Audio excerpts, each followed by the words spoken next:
मेरा नाम है मुदस्सिर शौकत और आप देख रहे हैं Mudassir IT support YouTube channel को।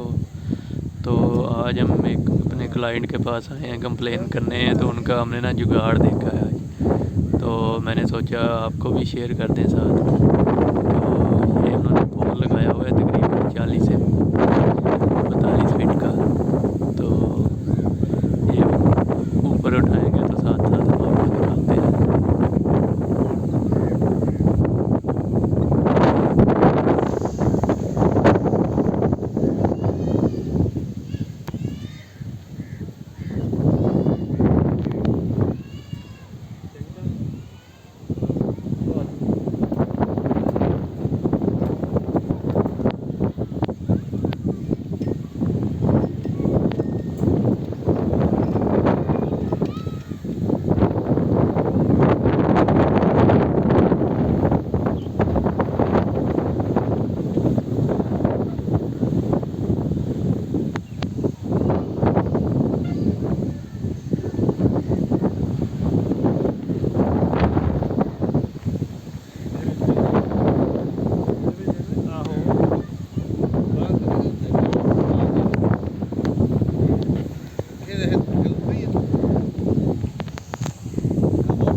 ये लास्ट टाइट का ये हो गया पूरा, ये स्टे वाला टाइट करके सीधा